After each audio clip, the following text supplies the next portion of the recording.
All right, we are on air. Today is Thursday, July 18th, and this meeting is to check in on active design and user experience issues for Backdrop CMS. We have a couple of issues for backdropcms.org. The first one is one I'm not sure we've talked about in this meeting before, but it's cleanup to the tribe backdrop page. So this is the page that now links from the homepage underneath the button that says try a demo. There's a more ways to try link, and it goes to this other page that's supposed to list local environments, hosted environments, demo environments, all of that stuff should be there. And so Gregory, I think you set up this issue 555. It's like a meta of all of the things that we need to do to improve that page. Some of them are CSS tweaks, like making things center aligned. Some of them are research related and like try to find some logos for some of these companies that aren't so ugly. Some of them are not ugly, just making just make them transparent. The Tugboat one and the DDev one. Yeah. I said I was going to do that, but it sort of like slipped into the cracks. Yeah, so I think I Googled for those images trying to find logos for those companies, and there weren't any transparent ones available. So I just grabbed like whatever was there. Yeah, it should be simple, just make them transparent. But yeah, just do it. All of the companies are now using SVGs for their logos. And so this is also what sent me down the path of like, how do we upload an SVG into Backdrop, and having a special field type that is an image that might allow that. But then we would need to have like all of the logos as SVG, and I wasn't sure that would work either.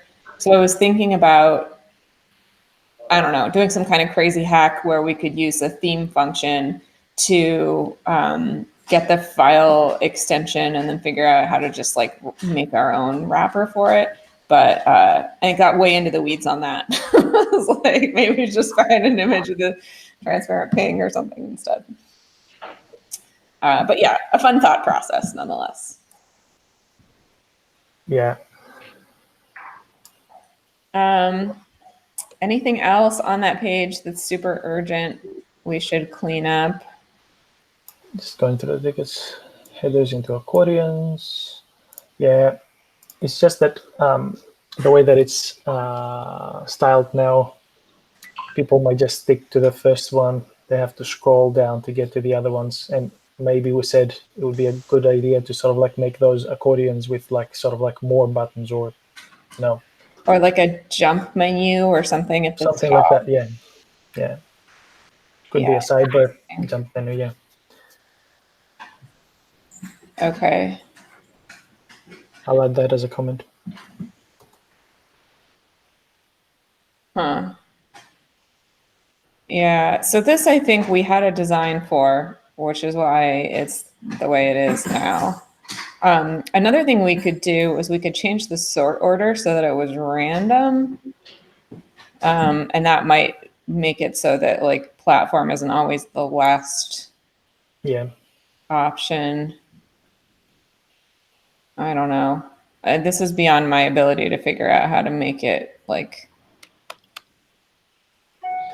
more functional. Can we add the like a design tag onto that issue? Do we have one in that queue? I don't know. Yeah, we have audience design. I just did it. Okay. Just so we can try some things, but it might be good to get the like designer feedback on it. I think maybe the easiest thing to do is like you recommend is just make it accordion for now. And then we can figure out, just have to find some way to visually indicate that, like, I don't know, have to add like. Yeah, I'm adding a comment with those ideas, the jump list and making the things listed random. We don't have anything on the site right now that can do that. So I was just thinking like implementation wise, we don't have anything that can do a jump. We could do views with like a attachment, I guess. I think that views allows randomizing the results. Yeah. Doesn't it? Yeah. Okay. That's the easiest thing to do to start. But I do think we should maybe always have the demo thing at the top. Yeah. But maybe it shouldn't take up so much vertical space. like, I think the steps, the like 1, 2, 3, 4, 5 thing is not super important, but the button at the bottom is. So like if we're gonna collapse all the 1, 2, 3, 4, 5 steps things, we might want to move the button like into the gray bar. This is getting complicated again.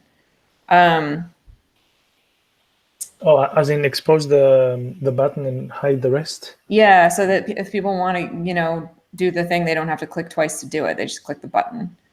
Fair enough. For people that already know what these services are, you mean? Right. They're like, I'm here for Pantheon. Where's the button? Right. Yeah, This yeah. is the only way to get to Pantheon. I think that's the most common use case of like, where's the button? Okay. Well, we can think about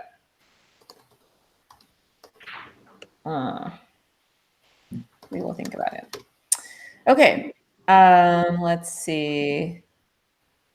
On backtopcms.org, we also have outstanding issue for how to clean up the modules, themes, and layouts pages, and also get upgrade information for how to come from Drupal. I have a bunch of work on that. I think this is also in today's dev meeting agenda on a separate branch. I think maybe what I'll do is today there's 2 other things I want to work on. One of them is getting the issue that's almost RTBC to RTBC. That should be really quick. And then the other one is to do the file handling stuff for getting file entity into core. And I'm probably not going to do all of the things. So I might not have time to do this, but I'll see. Problem is with this is that I get so excited that I, even though I have like, oh, it's only like a 5-minute change, I'll just do this thing. But then I'm like, while I'm in here, and then I try and do other things. Yeah, getting into rabbit holes. Yeah. Yeah. Let's fix this and that. Yeah. So maybe I'll just do like a little thing and push it and then leave it alone. Okay. Backdrop the product.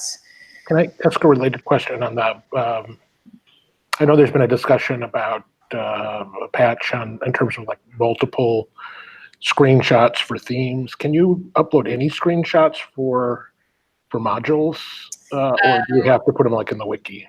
Yeah, so right now there is no utility that allows you to put a module in your module folder and push to GitHub. It will not automatically be parsed as part of the info file. It will not automatically be pulled into the fields on backtopcms.org, but all of the infrastructure is there. So if you have a backtopcms.org editor account and you can edit a module, you can edit it and upload the file there. And it will appear on backtopcms.org and in the modal and stuff in the same way that it works for themes right now. We just don't have it hooked up to automatically pull from the info file because that is maybe about to change how that's done. Because if we end up doing multiple screenshots, we'll want that to be the same across. And a related question, if I uploaded the wrong screenshot with my theme, which got added to backdrop.org, but then when I fixed it in the module, it doesn't get updated. So do I have to do that manually? You should not. That is a bug. And we should note that somewhere on backtopcms.org. Again, it's probably not likely to get fixed until we replace the single with multiple things. So for the time being, I would definitely edit the node on backtopcms.org and replace the image there manually. That's a good short-term fix. Okay. Jen, are you saying that if we add screenshots for modules and layouts in the nodes in b.org, they are shown in the project browser? Yeah, it should be. I think it was only for themes. We didn't Themes upload automatically. So that's a good point, Gregory. I thought that the project feed used a view mode so that we could change that, but I'm not entirely sure about that. It might pull individual fields. And if that's the case, then we would need to make some hard-coded changes to that project feed. Yeah, I think on the project browser, like on the actual project itself, only the theme listing page, the theme browsing page is enabled to show screenshots, not modules and layouts. Okay. So I know when I styled it in a way that it would affect all 3 nodes, but I'm not sure if the infrastructure is there to pull the things for modules. No, right. But you understand, Gregory, that Jen was saying that it doesn't pull them automatically for modules. It only does for themes, but that I can manually add it for a module. Yeah, Yes. but even if you manually add it to backdropcms.org, it Yeah, might it not won't get pulled into Backdrop your application because that needs to come from a special feed from backdropcms.org that might not contain the link. That field, yeah. Yeah. So we'll have to look into that. And that should be fairly easy to change in Project Module because we already have it for themes. Like that's a much easier change than going from single to multiple. So that might be something we could do first. But I haven't looked at Project Module in a while. No guarantees. Theoretically, it seems easy. Okay. Yeah, but I see the use case of allowing screenshots for all things. Screenshots Right. for all things and multiple screenshots for all things. Yes, exactly.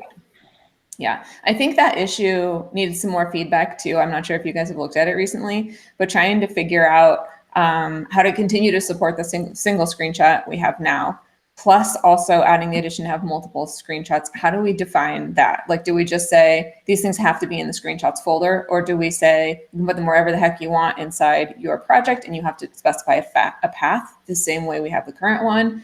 And if we're going to say they have to be in a screenshots folder, why do we make people like define specifically the file names? We could figure those out. And then do we want people to allow people to control like the order they appear in? Because then it might be good to say like, okay, here are all the file names and I want them in this order. That might be good for that. So there's just sort of some like, how do we want, what kind of control do we want people to have? What options should we provide?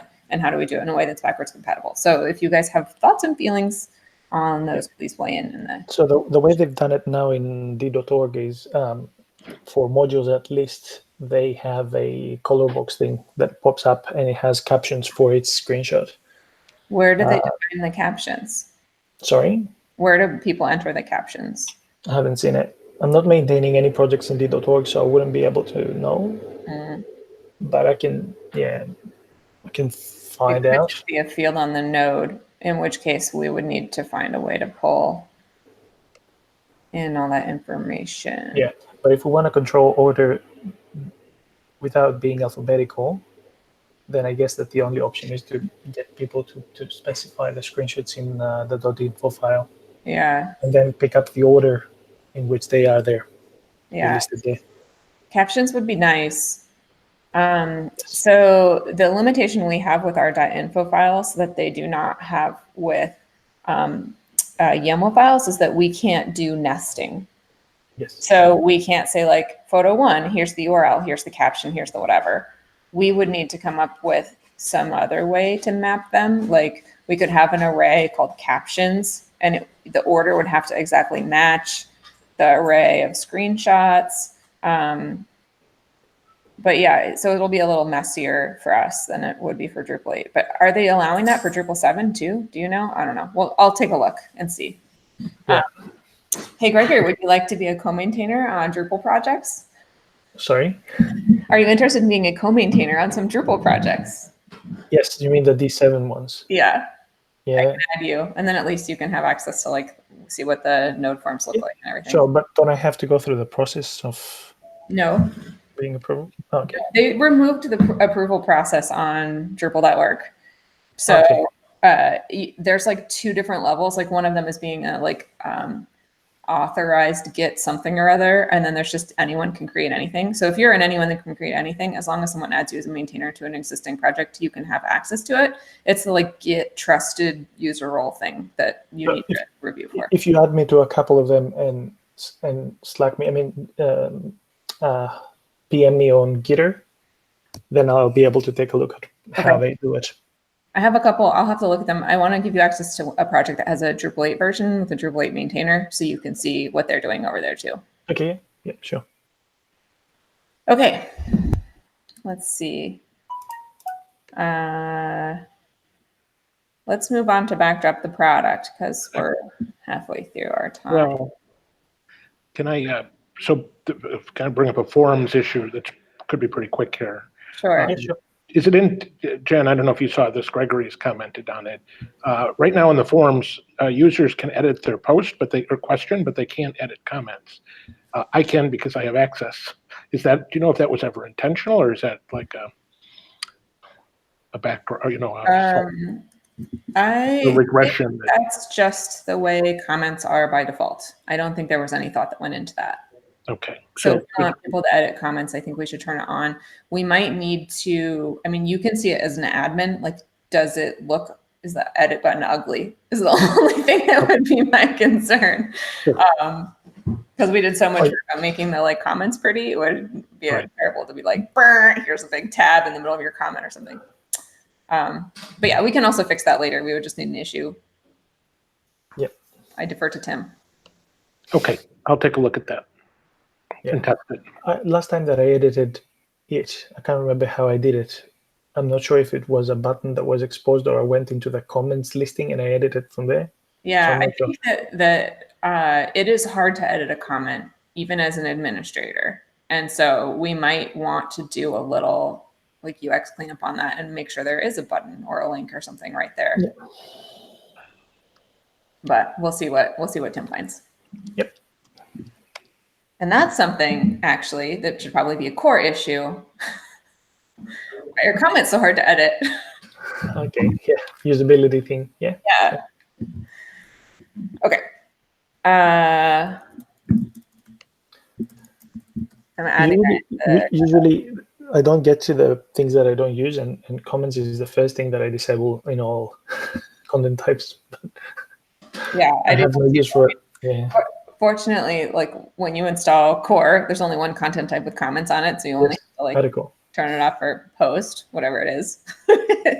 I think we have an issue to sort of like centralize disabling all comments from everywhere, or maybe that happens if you disable the comment module, isn't it? I don't know. Yeah, maybe I'm mixing things up, but yeah. I think we need that. I would love that. Just how we have like with all of our other settings, there's like path auto settings all in one place, plus they're on the tab. Having a comment settings somewhere central would also be great. I think there's an existing issue, right? I think the issue is to set up like a comment entity globally for all content types so that you don't have to add like individual fields per content type unless you specifically want it. But I think that we decided that was too hard. That was too much API change. So maybe you need to revisit, but I don't know if there's a settings issue. Maybe there is. We can find out. Yep. All right. Moving on, backdrop the product.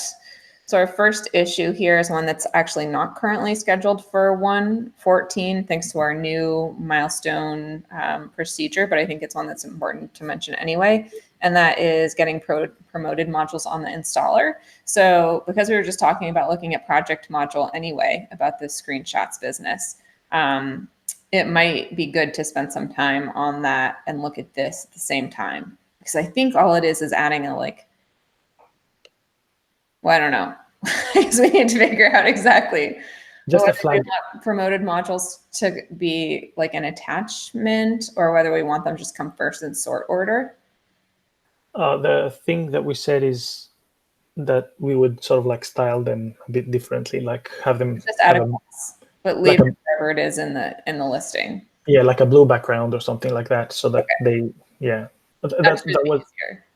We just need to find a way to get that data into the feed so that we can tell when the class needs to be added. Yeah, and I think that the proposal was to use the promoted flag thing. Yeah, like we already are. That's already in. And I think a handful of our modules on backdropcms are flagged with it. And I think the new views for modules, themes, and layouts pages take that into account too. Okay. But I just need to figure out how that translates to the data we put in the project feed. But I think it's probably in the issue. I'll go reread it. Yeah, that issue is like, we wanted to do that, but it was like there's a lot of moving parts. Like there's a lot of things that we need to fix here and there. That's why. Yeah. Yep.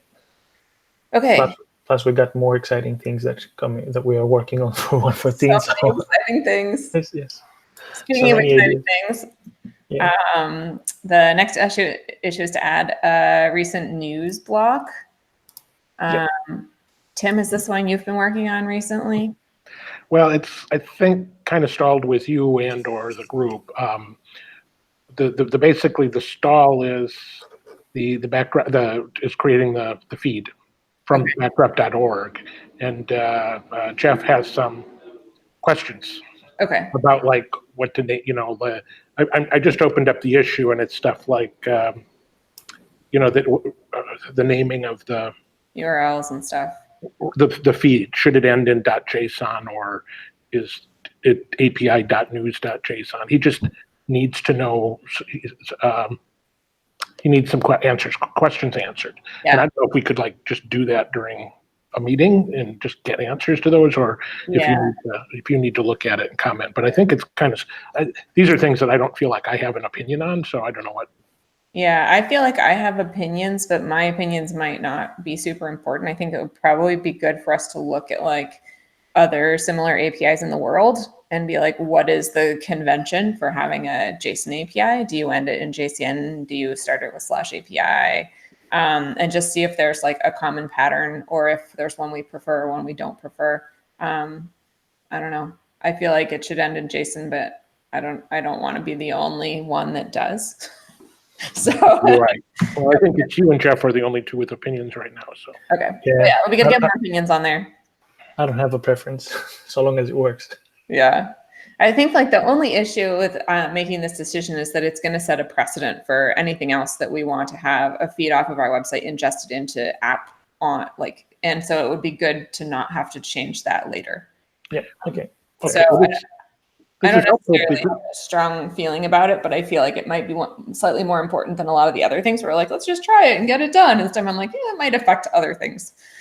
Sure, but a good outcome of this little discussion is that something I could do is just do, even if I don't have an opinion, is do a little bit of research on what other people are doing or what the. Yeah, I don't know. I'll look and see if there's. I'll reread the questions and see if there's something I can do. Although I think it would also be good to get Nate's opinion on this, because he's built a lot of APIs in Drupal 7.6 whatever to see what. I don't know if there have been JSON or what have you, but just in terms of what Lullabot builds, what's the common convention might also be good for specific Drupal experience. And I've only ever done stuff that I've used, so it doesn't really matter. Right. I haven't had to build anything for anyone else. Right. Maybe once you do the research or light research, just mention Nate on that issue and say, hey, yeah. Or ping him in Gitter, because he might not. Yeah. He's not good at seeing the Git admin things. I think who was it that tried to ping him? Obadiah, Jason. 4 times. Yes, Jason tried to ping him 5 times in a single comment. Yeah. I don't think that matters. If it's in a single comment, it's just one blip anyway. Yeah. It looks panicky, but I don't think it has any change in effect. I think it was a joke. He was just saying, let's see if we put Nate's name 5 times, if that'll matter. Okay. Yeah. All right. So needs decisions. Okay, and then the last issue we have on here is configure not edit, and that's just something that I want to work on today to get it. It was RTBC, but then we changed it, and so now it's not RTBC anymore. So it just needs a little modification. It's like a test update or something. Something not very complicated.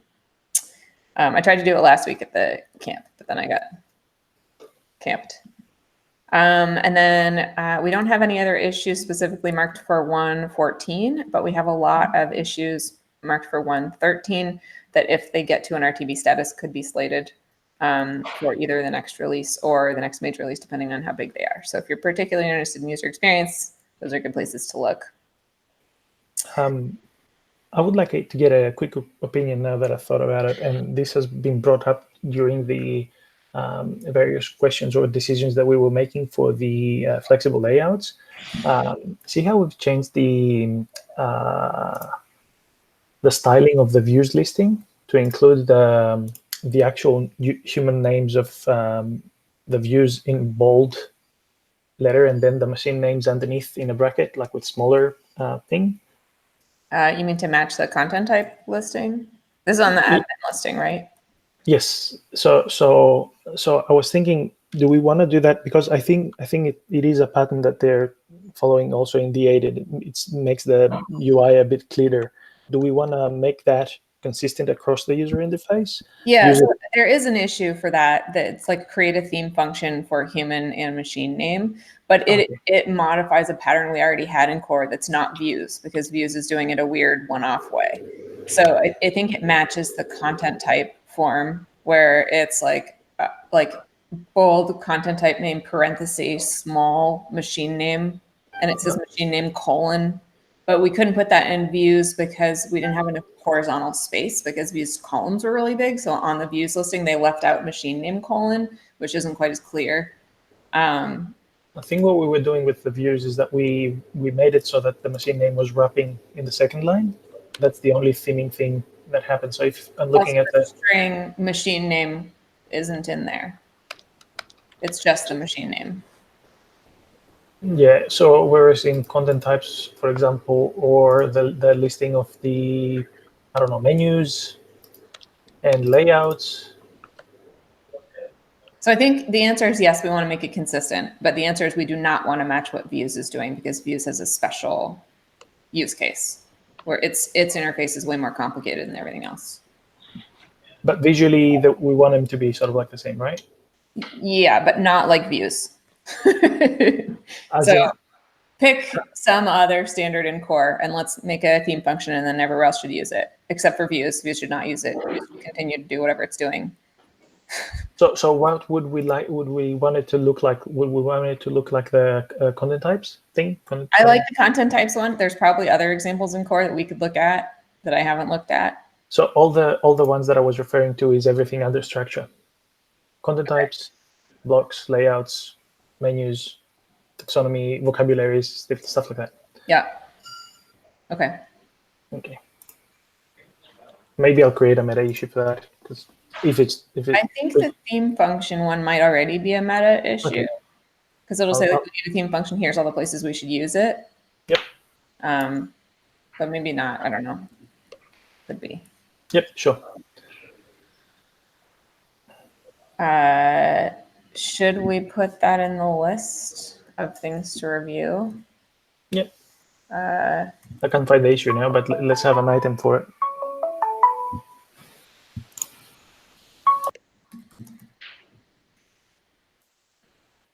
Okay.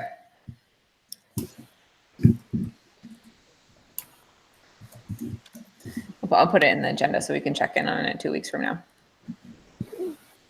Okay, so that was it for user experience issues.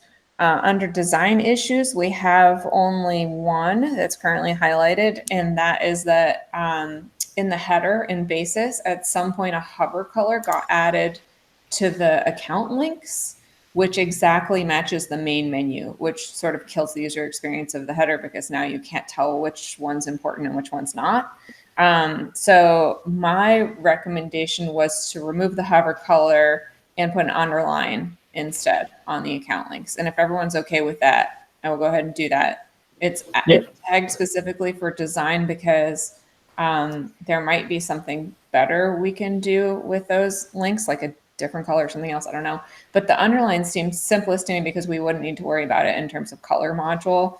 I don't know. It's not very intrusive. It makes sense to have the underline. Great. So I know we need to wrap up. Is there anything else important, or can I? Because let me just quick, Jen. I've had a number of comments about things like in Basis, the header, that I find sort of problematic, but some of them I don't know if they really could be fixed because it would break other people's sites. Okay. So partly that's the reason for my theme Tatsu, and is to sort of correct a lot of these things that I think would work better. And I'm just I guess my question right now is like, what can or how? I mean, simple things like that. I don't understand the different color for the site name. Yeah. To me, it's like whenever I open up a fresh backdrop site, it's like that's the ugliest thing that jumps out at me. Is why is backdrop have a different color backdrop? Right? Yeah. Like, is that something we would want to try and? Like, if you wanted to fix that, we could add that as a setting where on old backdrop sites, it would be set that's like use special background color on heading. And then for new sites, that checkbox would be unchecked and they would install without it. So I think anytime you have a thought like that, it is super valid to write in the issue queue, and we can figure out how we can do it in a way that's backwards compatible so we don't break those existing sites. That bothers me too, actually. I know when I first saw it, I really liked it, but now that it's been a couple of years, it sticks out as being very specific to backdrop. And you mean the blue? You mean the light blue color of the site name? Yeah, the background. So it makes sense on mobile because it makes it like a blue ribbon. Okay. So maybe we want to remove it from like wider Desktop, screen. yeah. Yeah. Yeah. Okay. Well, I have been intending to I mean, we talked about them on Tuesday, some of the things. As I was doing my demo, I just sort of commented on them. And I've been thinking about doing issues for a number of them, but then it's like, I'm not clear some of them, like how easy they are to fix right now. And if the better solution isn't really just a contrib sub-theme. Well, it might be good to have like one meta issue. You put down all your thoughts, and then Right. as it becomes clear which ones are actionable, we can spin off the sub issues and link them together. Okay. And that way, like for now, you'd be like, these are all the cool things my theme is doing. And then eventually be like, okay, these are moving into core, but some of them can't. Stuff like that. A couple of things that's on design, not a specific design thing, but are showstoppers for people being able to design things, is actual support for SVG and animated GIFs for the websites. I know that people don't like them, but there are people that are using it. So neither Backdrop or Drupal or Drupal 8, D7 or 8 support any of these out of the box. Like it gets a bit tedious, especially for SVGs. Yeah. Animated GIFs will work in Drupal 7, 8, and Backdrop as long as you don't use an image style. If you leave the original image, it'll work exactly as intended.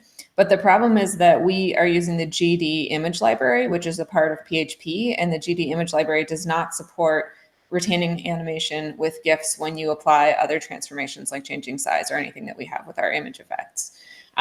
So if you switch to ImageMagick, which I'm going to be doing here in a couple of my sites anyway for other reasons, you can get the GD, you can get the animated GIF support. I'm not sure if that's ever going to be an upstream change that will go into GD in native PHP, which is unfortunate. But it might be good to have some process to better document all of the stuff I just said about like, do you want animated GIFs? Here's how to do it. Like even like a blog post or part of a tutorial in the handbook or something might be good where it was like, use this module or don't use whatever. I think that is something we can't solve in core, but I agree with the SVG thing. We do need to figure out how to get it's more serious in core. Yeah, it's more serious than the animated GIF. Like, I mean, animated GIFs is for like silly sites, I guess. But SVG is like you have at least what we see in the agency that I work for is that more and more media teams have like produce SVGs and they say that's an internet standard, why not support it? Yeah. So they produce their assets in SVG. Yep. I also prefer, like, there's a lot of beneficial reasons to use SVG. Like, they're much more performant. You only need one image instead of multiple image sizes for different browsers. Just like a bunch of stuff that makes them better. Theoretically, in the future, you could CSS to like style parts of them, although that's not currently working. Yeah, I think it's definitely the future. We just need to figure out how to account for it with our current image fields. There's a couple of modules, contrib modules that support. There's two major problems with it is supporting the SVG thing extension out of the box, which is the easy bit. We can change that now. And then is that is setting as well. Yeah, rendering it and actually creating a thumbnail for it. These are the other two things. So there's a module that creates an SVG sort of like field specific, which I don't think we should go down the path. We should make the image fields supported. Yeah. And then the other problem, as I mentioned, is like when you add an SVG to a field, an image to a field, it creates a thumbnail, but it doesn't do that for SVGs. What do you remember what the change was to make the extension supported? No, I just remember that I created maybe the meta issue someplace and I linked to those modules. Yeah. But I didn't go beyond that. Okay. I'll do some looking into that because I remember I created an issue. It was like SVGs don't work, and you were like, I already have an issue for this, and I was like, oh. Yeah. But yeah, so and I looked at the SVG field module as well, and also decided that was not because I want to use the same field for everything. But yeah, I will look at the other ones and see what the solution is because it seems like everything our image module is doing is very complicated and unnecessary for SVGs. And it should be easy to undo what it's already doing, but it's doing so much, like I could see that being a very messy process. like, don't create a thumbnail, just link to the original image, right? It's the same thing, but how do you do that? Yeah. Okay. Worth looking into. Yep. Okay, we should wrap because Yep. we're over time. So Tim, yes, that was the end of what's on our radar for the design meeting. I think that's it. So let's Good. wrap this and meet again for the weekly meeting. Thank you. All right. Thanks, Yep. everyone. See you in a while.